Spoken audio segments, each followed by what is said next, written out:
Tantra Illuminated with Dr. Christopher Wallace is a journey through the depths of the human experience, as viewed through the lens of the tradition called non-dual Shaiva Tantra.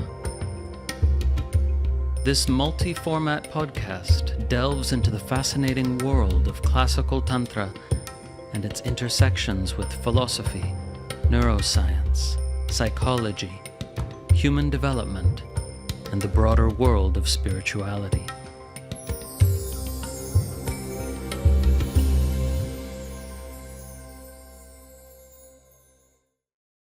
Today's episode is a reading, and I'm reading not one, but 6 very short articles, a couple of pages each. Shaivism in Kashmir, Krama Shaivism, Trika Shaivism, and Abhinavagupta, all by Alexis Sanderson, plus Pratyabhijñā by André Padoux, and Pāśupatas by David Lorenzen. And these 6 short articles were originally written for the Encyclopedia of Religion in the late 1980s, and they still constitute a great overview of these subjects.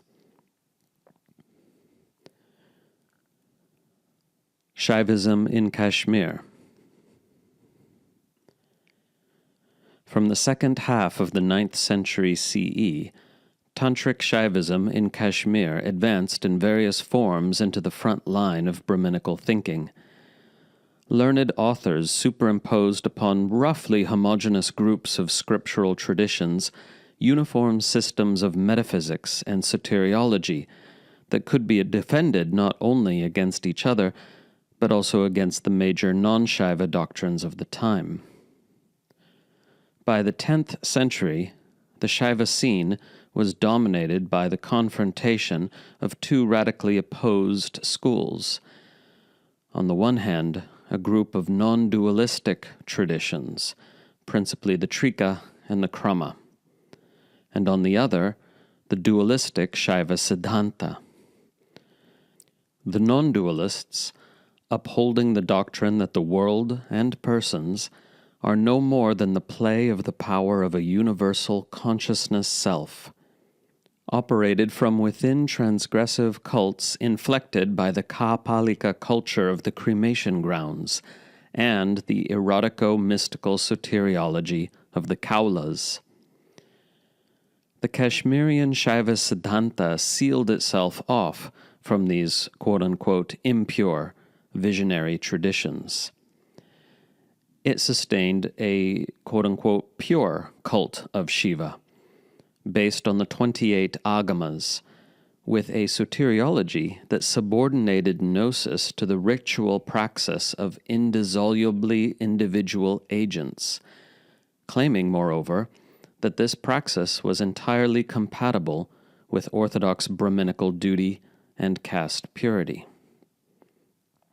The outstanding authors of this conservative Shaivism were Narayana Kanta, who flourished from 950 to 1000 CE, and his son Ramakanta. The most outstanding work is the latter's Nareshwara Pariksha Prakasha, illumination of the viewpoints on the Lord of Men. The rise of the non-dualist theology that opposed the Shaiva Siddhanta began with Vasugupta and his pupil Kalarta, who flourished from 850 to 900, and was philosophically refined by Somananda, who flourished from 900 to 950, and his pupil Utpaladeva, and culminated in the monumental works of Abhinavagupta and his pupil Kshemaraja, who flourished from the year 1000 to about 1050. This tradition also sought to accommodate Orthodox life, but by a different route, While the dualists adapted Shaivism to the orthodox view of the caste-bound ritual agent, the non-dualists offered the initiate an esoteric self concealed within his perceived individuality, a blissful trans-individual consciousness which, being the cause and substance of all phenomena, could be seen as freely assuming the appearance of his limitation by an outside world and its values, as though it were an actor playing a role. Behind this outer conformity, the Shaiva householder initiated into the Trika could experience the power of transcendence through contemplative worship that involved not only consumption of forbidden substances, such as meat and wine, but, in the case of the elite, of Vieras, or quote-unquote heroes, sexual intercourse as well. This non-dualistic tradition, with its relatively sect-neutral metaphysics, has generally been called Kashmir Shaivism.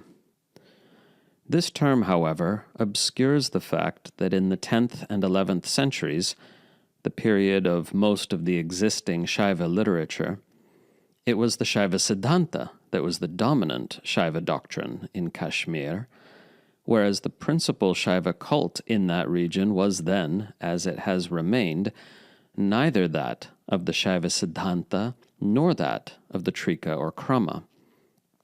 Rather, it was the worship of Swachanda Bhairava and his consort Aghoreshwari, a form of Shaivism that falls between these two extremes. Naturally, the two schools competed for authority over this middle ground. The Shaiva Siddhanta had propagated a dualistic and socially conservative exegesis of its principal scripture, the Swachanda Tantra, which Kshemaraja countered from within the newly consolidated non-dualism in his own subsequently authoritative commentary. The new non-dualism also entered the Kaula cult of the goddess Tripurasundari, or Sri Vidya, which rose to eminence in Kashmir during the 11th century. This Kashmirian tradition of the Sri Vidya, which by the 12th century had spread to the Tamil country, came to be adopted in Trika circles, with the result that the Trika became less a system of tantric worship than a matrix of metaphysics and soteriological theory.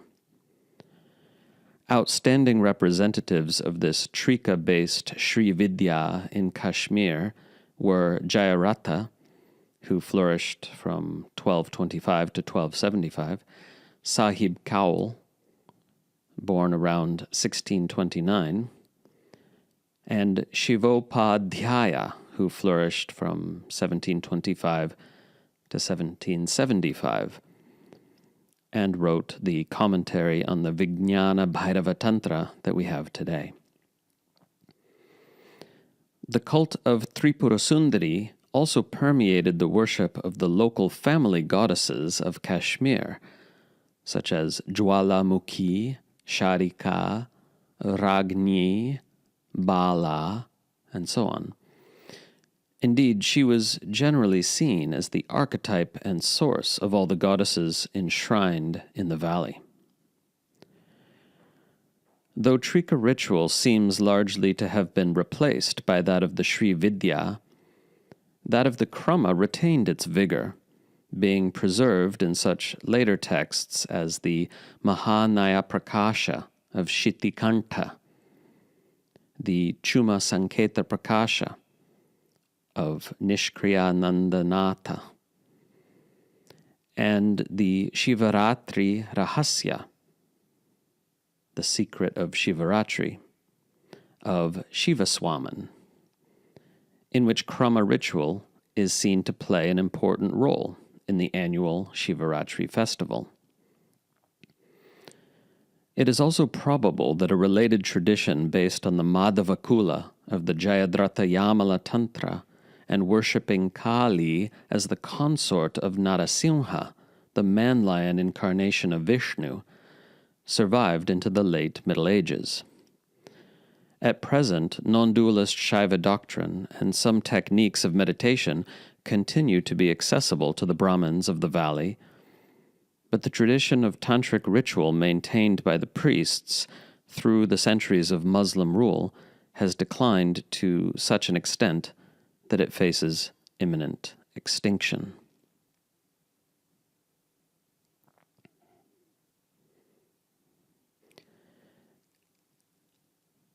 And a little verbal footnote from me.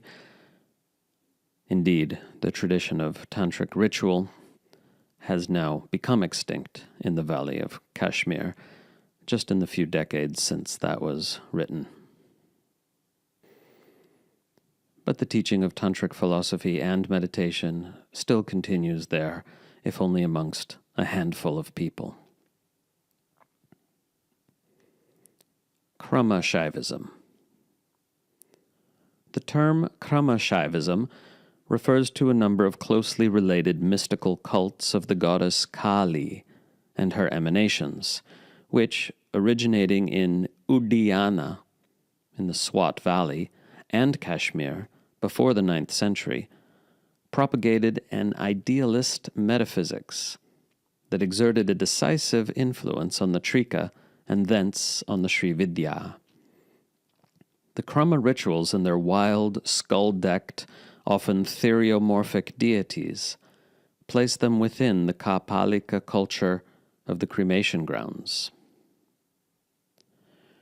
The branch of Krama scriptures that originated in Udayana, of these, manuscripts survive of the Kali Kula Panchashataka and the Krama Sadbhava, for example, has assimilated Kaolism and so professes to have distanced itself from this Kapalika background.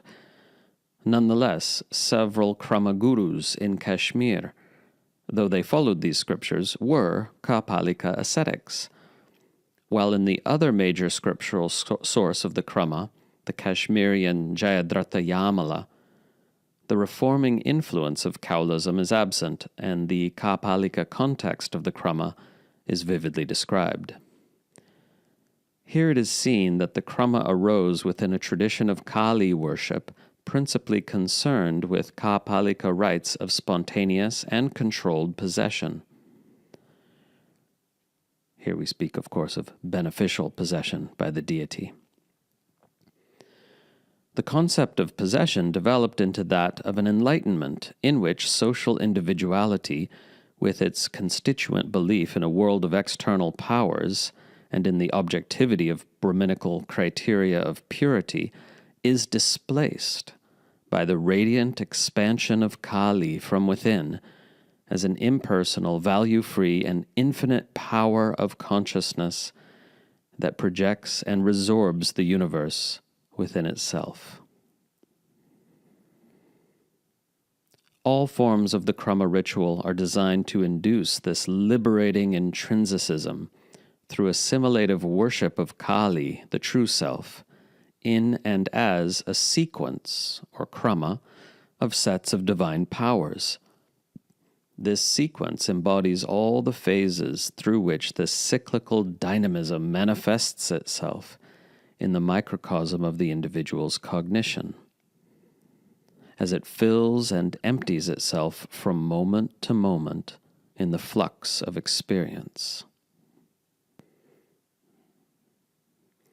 Thus, in its commonest form, the Krama ritual culminates in the worship of a sequence of deities that successively encodes the projection of content, immersion in content, retraction of content into the state of latent impression within the subject, and finally the dissolution of these subjective impressions in the implosion of consciousness into its pristine, non-discursive potentiality.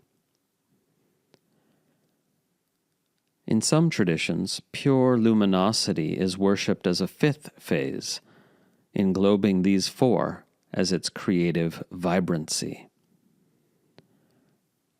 fortifying this Gnostic ritual with the expansive joy of caste-free sexual union and the consumption of wine, meat, and the impurities of the body, the initiate penetrates through the inhibition of external values and the rebirth-generating bondage of self-awareness that this inhibition entails, thereby attaining the conviction that his individualized consciousness is but the spontaneous play of these universal powers. No longer enslaved by the appearance of subjection to the not-self in consciousness, he achieves liberation within the very flow of extroverted cognition. This Neo-Kapalika mysticism of the Krama reached its highest theoretical and liturgical coherence in Kashmir in the preceptorial lineage of Jnananetranatha, who flourished from 850 to 900. Emerging out of the Krama of Udayana, the outstanding works of this Kashmirian tradition are three texts, each entitled Mahanaya Prakasha, Illumination of the Great Doctrine. One anonymous, written sometime between 1000 and 1200, and the others by Arnasimha, who flourished from 1050 to 1100, and Shitikanta, who perhaps flourished in the 14th century.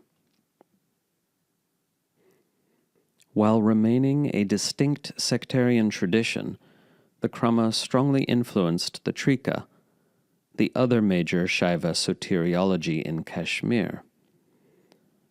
Krama deities were incorporated into the core of the Trika pantheon in the second phase of the Trika, and in its third phase, the gurus who propagated the Pratyabhijñā, or recognition doctrine, in the 10th century, took initiations in the Krama lineage of Jnananetranatha. It is probable that this Krama background inspired their idealist non-dualism. Among them, Abhinavagupta contributed to the literature of the independent Krama, while his better-known exegesis of the Trika attempts to show that the Trika's categories contain the Krama as their essence. The independent Krama, influenced in turn by the Pratyabhijñā, spread in the 12th century to the Shaiva centers of the far south.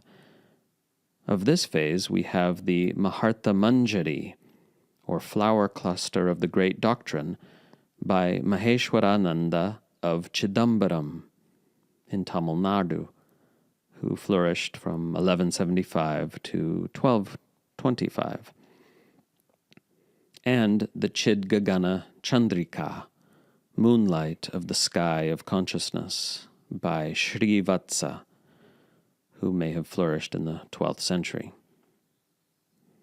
Apart from these Kashmirian and southern developments, forms of the Krama flourished outside Kashmir as the basis of the cult of the goddess Guhyakali in Nepal.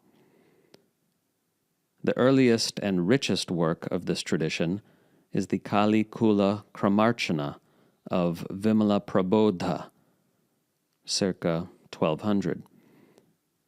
Drawing on both the tradition of Udayana and that of the Jayadratha Yamala.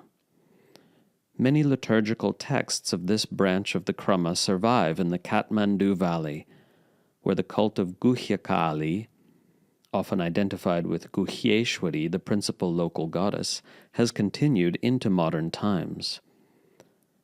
It is also to the Shaiva Newars of Nepal that is owed the preservation of manuscripts of the Krama scriptures, which are mentioned and quoted by the early authors of Kashmir, but have not survived there.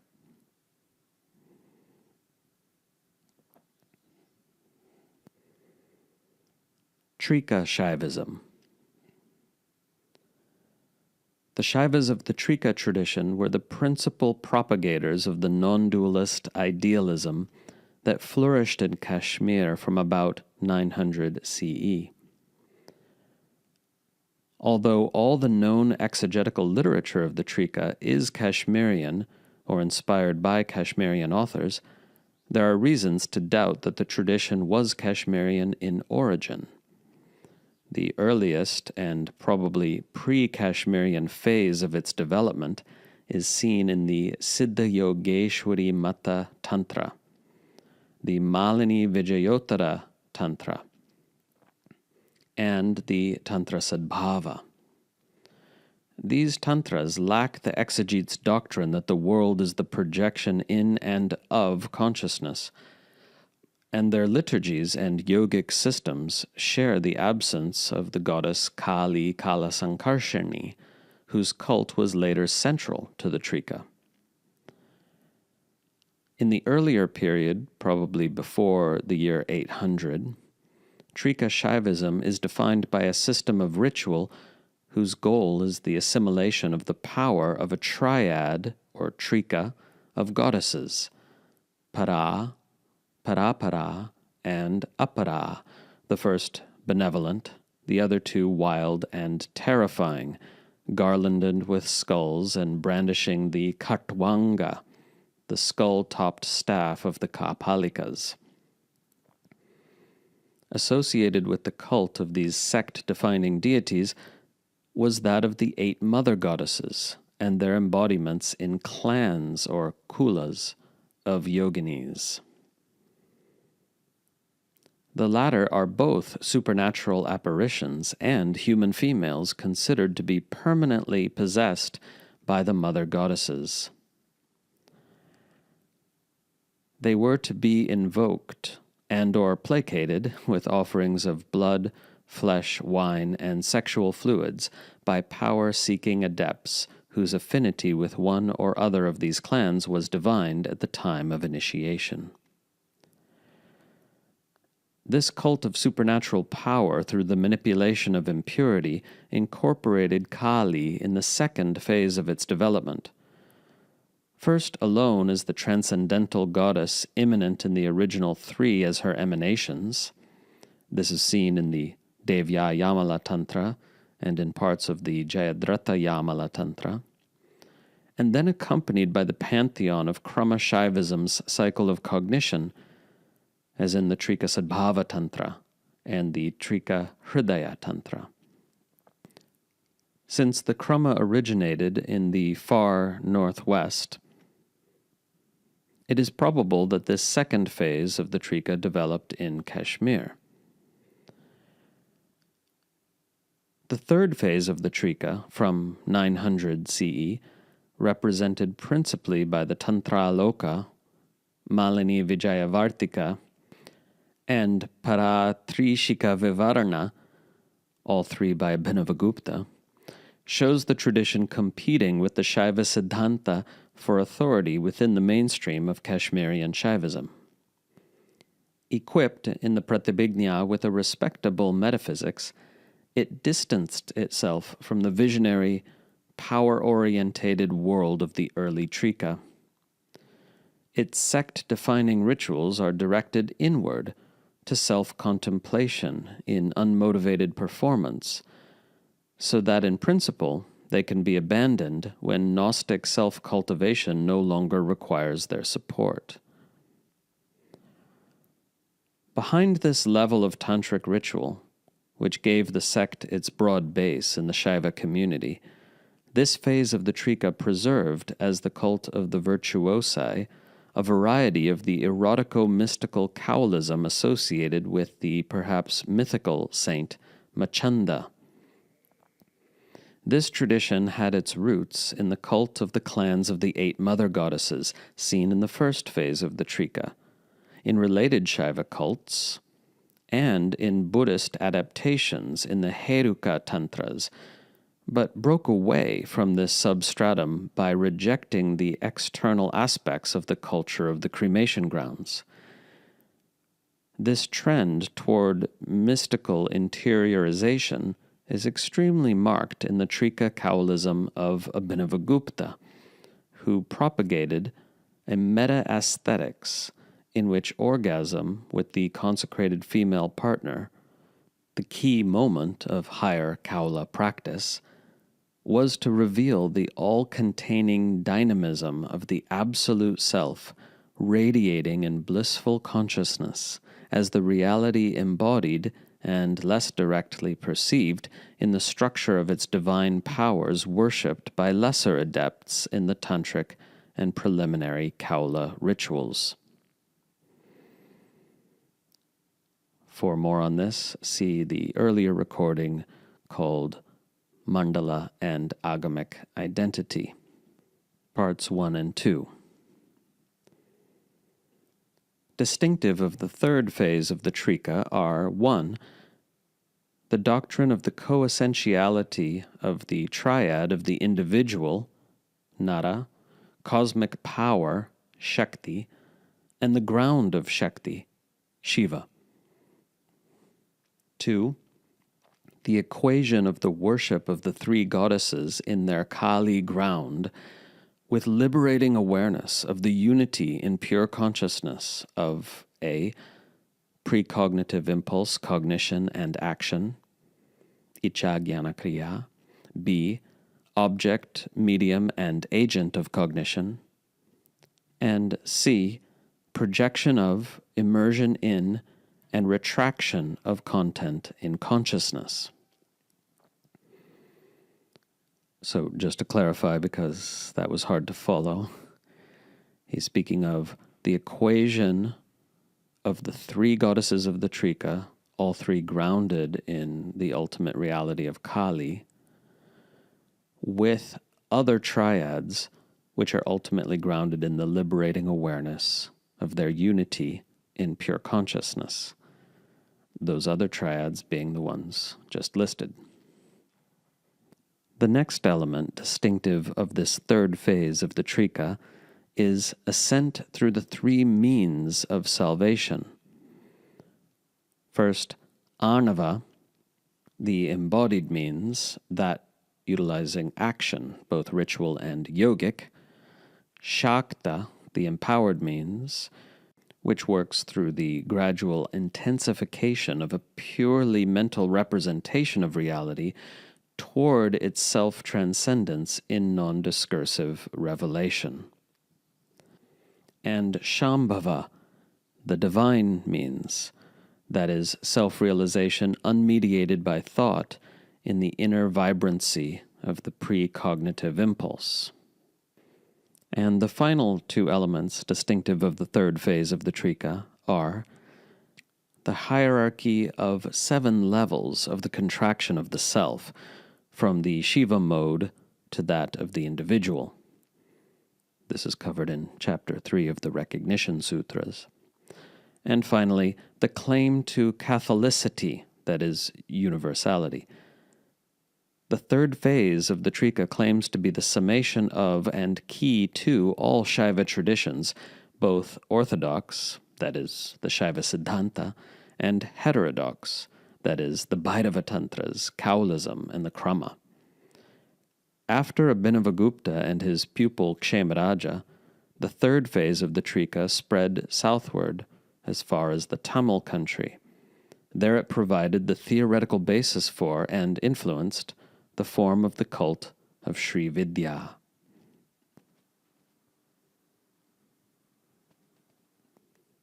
Abhinavagupta. Abhinavagupta, who flourished from 975 to 1020 CE, was a Kashmirian Shaiva theologian. Descended from Atrigupta, a Brahmin scholar brought to Kashmir from the Doab by King Lalitaditya, circa 750 CE, Abhinavagupta was the son, conceived in Kaula ritual, of Vimala and Narasimhagupta. He lost his mother in early childhood, a circumstance that he saw as the start of his spiritual progress, and was trained by his learned Shaiva father in grammar, logic, and hermeneutics. Later, when immersed in the study of the poetic arts, he became intoxicated with devotion to Shiva, and giving up all thoughts of marriage and family, pursued the life of a student in the homes of numerous exponents of the various Shaiva traditions and their opponents.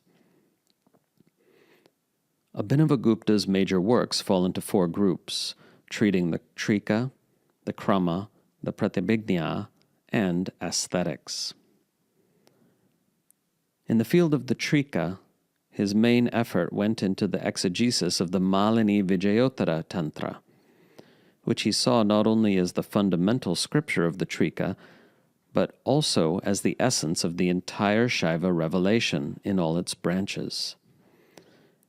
In the Malini Vijayavartika, he elaborated this claim, arguing for a supreme non-dualism that attributed to the Absolute as autonomous consciousness the power to contain both plurality and unity as the modes of its self-representation, and thereby demonstrated that the Trika, as the embodiment in revelation of this Absolute, transcends and contains the dichotomy between the orthodox dualist and heterodox non-dualist directions in Shaivism then confronting each other. The monumental Tantra Loka, composed later, expounded all aspects of the Trika, theoretical, yogic, and ritual, while seeking to integrate within the Catholic authority of the Malini Vijayottara Tantra later more heterodox developments, particularly the Krama-based cult of Kali. Between these two works, he composed the Paratrishika Vivarana, in which he focused on the elite Kaula practices of the Trika. The Krama, strongly present in the Trika of Abhinavagupta's Tantra Loka, was the object of independent study in his commentary on the Krama Stotra of the lineage of Jnananetra Natha. This either has not survived or has not yet come to light. Of Abhinavagupta's work on the Krama, we have only his short Krama Stotra and a quotation from an unnamed work in which he follows the Krama worship of the Devi Panchashataka.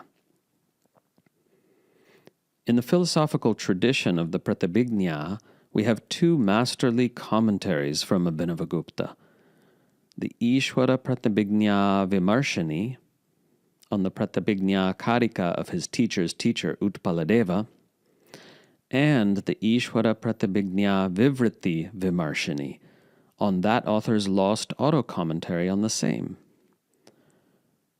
Through the profound philosophical scholarship of these works, the non-dualistic tradition was fully equipped to justify its rejection of the dualism of the Shaiva Siddhanta, the illusionism of the Vedanta, and the lack of the concept of transcendental synthesis in the non-dualistic idealism of the Yogacara Buddhists, while seeing these positions as approximations to its own. In the field of aesthetics, Abhinavagupta achieved pan-Indian recognition for his commentaries on the Dvanya Loka of Ananda Vardhana, fortifying the latter's doctrine of the primacy of suggestion, or dhvani, in poetry, and his commentary on the Bharata Natya Shastra.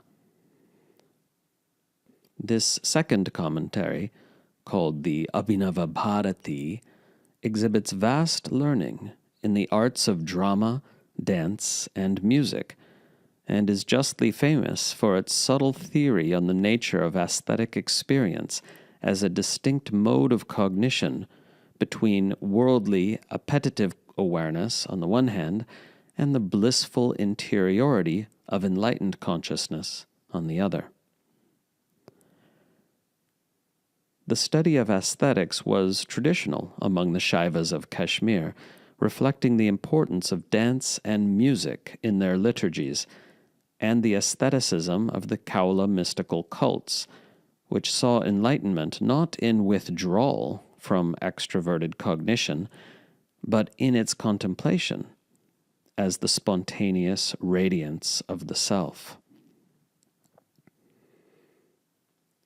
Abhinavagupta profoundly influenced the subsequent history of Shaivism in Kashmir, both directly and indirectly, through the simpler and more formulaic works of popularization produced by his pupil, Kshamaraja. The non-dualistic doctrine which they expounded permanently colonized the cult of Swachanda Bhairava, which was the basic Shaivism of the Valley of Kashmir, and later it formed the basis of the Kashmirian cult of the goddess Tripura Sundari. This influence was not confined to Kashmir. Abhinavagupta's lineage established this tradition in Tamil Nadu, particularly at the great Shaiva center of Chidambaram, propagating the belief that Abhinavagupta was no mortal, but an incarnation of Shiva himself. Many Sanskrit works by Tamils on the Trika, Krama, Pratyabhijñā, and Sri Vidya maintained this tradition from the 11th to the 19th century. Outside the Tantric Shaiva milieu, the works of Abhinavagupta and Kshamaraja provided the metaphysical infrastructure of the Ahir Budhya Samhita and Lakshmi Tantra of the Pancharatra Vaishnavas, and inspired the Shaiva Vedanta of Sri Kantha, devotee of Shiva at Chidambaram.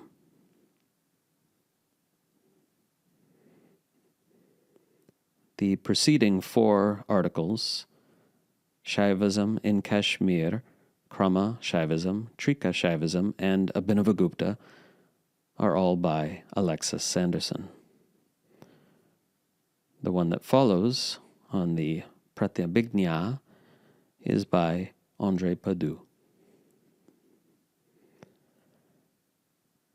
The Pratyabhijñā system of thought is part of what is called Kashmir Shaivism, a name applied to non-dualist forms of Shaivism that flourished approximately between the 9th and 13th centuries in Kashmir and other parts of northern India, but also elsewhere. The importance of the Pratyabhijñā in non-dualist Shaivism is underscored by the fact that Madhava, from the 14th century, in his Sarva Darshana Sangraha, a classical work on Indian religious and philosophical systems, describes this school as Pratyabhijñā. The doctrine was first formulated systematically by Somananda, perhaps in the 9th century, in his Shiva Drishti, then by his disciple Utpaladeva in the Ishvara Pratyabhijñā Karika, verses on the recognition of God, and in a subsequent commentary on them. It was further elaborated by Abhinavagupta in 2 important commentaries, the Ishvara Pratyabhijñā Vimarshini and the Ishvara Pratyabhijñā Vivriti Vimarshini. Abhinavagupta's disciple Kshamaraja gave a short and clear exposition of this doctrine in the Pratyabhijñā Hridaya, published by me as the Recognition Sutras. These treatises, all from Kashmir, rank among the main Indian philosophical works. The term Pratyabhijñā is usually translated as recognition. The word has been explained as knowledge, jnana, of an object to which one turns back, prati, and which then faces, abhi, the knower. But here the word Pratyabhijñā signifies the knowledge regained of the identity of the individual self and of the world with the supreme source of all. For this school, to quote Kshamaraja, it is the divine consciousness alone, self-shining absolute free will, that flashes forth in the form of the multitudinous universe. It is the unique cause, the inner reality, and the substratum of cosmic manifestation, which it projects as a shining forth on itself as on a screen. This consciousness, Shiva, is the one absolute reality, the world is insubstantial, though not illusory, for it is, in its ultimate nature, of the same stuff as consciousness, from which it has evolved and with which it remains merged. But this identity is hidden because of the action of Maya Shakti, the limiting and occluding power of Shiva. The world, in such a vision, exists only as a kind of cosmic oblivion of reality, hence the role of recognition through which the forgotten truth is rediscovered.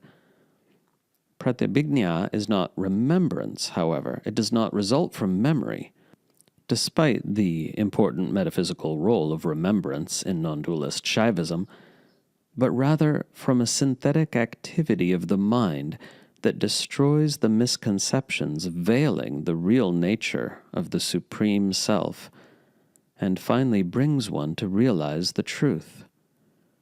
I am Shiva, the only true consciousness, the active power of the universe. This knowledge, brought about by intense spiritual concentration, or bhavana, and with the necessary help of God's grace, anugraha, or Shaktipata, the descent of divine energy, is attained by the yogi after having reached the state of samadhi, where the yogi experiences a merging with samavesha, or a unifying contemplation of samapati, the Supreme. It is said to shine as an intuitive vision, pratibha, destroying all illusion. When this state becomes permanent, the yogi is freed from all bondage and is totally identified with Shiva, master of the whole cosmic process. The highest cosmic bliss, Jagadananda, is then experienced while one is still in life, Jivan Mukti. It is a state in which empirical awareness and perfect transcendental consciousness coincide.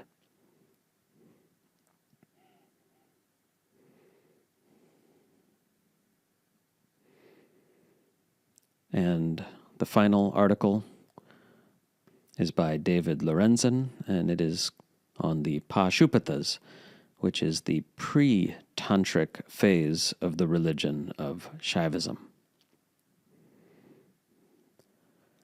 The Pāśupatas were possibly the earliest and certainly one of the most influential of the Hindu religious sects dedicated to the god Shiva. The probable founder of this sect was called Lakulisha, meaning the Lord with a club or stick. According to several of the Puranas and other sources as well, Lakulisha was an incarnation of Shiva, who entered a human body in the village of Kayavatarana or Kayarohana, located in western India, near the city of Padoux in Gujarat. He had 4 disciples named, with variants, Kushika, Gargya, Kaurusha, and Maitreya. Each of them established an important genealogy of religious preceptors. An inscription from Mathura of the year 380 CE mentions a Shaiva guru who is 10th in descent from Kushika. Assuming that this Kushika was indeed his direct disciple, Lakulisha must have lived in about the first half of the 2nd century, or the year 150 in our calendar. The Pāśupata sect seems to have died out by the end of the 15th century. Nonetheless, its doctrines and practices are reasonably well known from 2 surviving Pāśupata texts, the Ganakarika, attributed to Haradatta, and the Pāśupata Sutra, with the commentary of Kaundinya. Both of these texts are cited by Sayana Madhava 14th century, in the chapter on this sect in his Sarva Darshana Sangraha, a compendium of various religious views. The influence of the Pāśupatas is evident in several Shaiva Puranas and in the late Atharvashirshas Upanishad, but the Pāśupata doctrines and practices described in these works differ considerably from those of the original texts, the Garnakarika and Pāśupata Sutra. The Pāśupatas were quite influential over much of South India from about the 7th to 14th centuries. The Kalamukhas, a closely related sect that also traced its foundation to Lakulisha, controlled many temples and monasteries in the Karnataka region of the south during much of the same period. The ascetics of both sects actively participated in the revival of Shaivism that virtually eliminated Jainism and Buddhism from South India, and competed successfully with the rival Hindu Vaishnavas as well.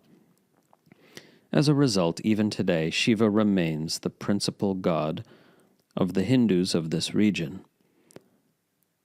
According to the Pāśupata Sutra, the doctrine of the sect is based on the analysis of 5 major topics: effect, karana, or the created universe; cause, karya, namely God; union, yoga, the purposeful association of the individual soul with God; observance, an ascetic and devotional practice; and the end of sorrow, or salvation. The Garnakarika describes 5 different stages in the adept's spiritual progress, each connected with a particular place, strength, impurity, purification, procedure, attainment, and aspect of initiation.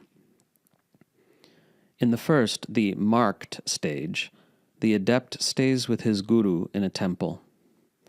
In an act typical of Shaiva ascetics, he daily bathes in ashes and offers 6 different acts of worship dedicated to Shiva. In the second, unmarked stage, he leaves the temple to live among ordinary people and engages in the curious practices called doors, the aim of which is to earn the active contempt of the uninitiated populace. These practices include walking about as if sick or crippled, making amorous gestures toward women, and acting and talking as if without any wits. The ascetics, through this practice, pass their own bad karman to their unsuspecting revilers, while at the same time absorbing these revilers' good karman. The remaining 3 stages are basically progressive levels of spiritual enlightenment unrelated to external behavior.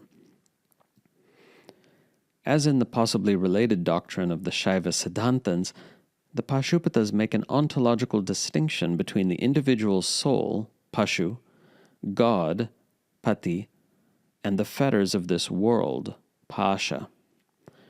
Their basic metaphysical position is thus both dualist and monotheistic. The grace of God is believed to be essential for salvation, which is conceived of as an intimate association of the soul with Shiva. Several Pāśupata theologians were renowned as logicians, Nayayikas as well.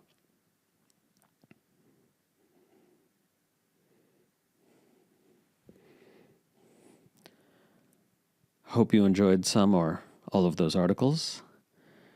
And this recording is part of a series documenting the seminal and foundational work of the great tantric scholar Alexis Sanderson, to whom all subsequent tantric scholars, including myself, are much indebted. Hope you enjoyed the episode. Remember, you can always find out more about the tradition of non-dual Shaiva Tantra at tantrailluminated.org, where, if you wish, you can become a subscriber to our online learning portal and you'll receive access to a vast number of recordings, including a comprehensive curriculum in tantric philosophy, tantric yoga, guided meditation, and much, much more. Music for the podcast composed and recorded by Ann Leader. Find her at annleader.com. Podcast produced by Grazia Tribulato. New episodes drop every week, and may all beings benefit.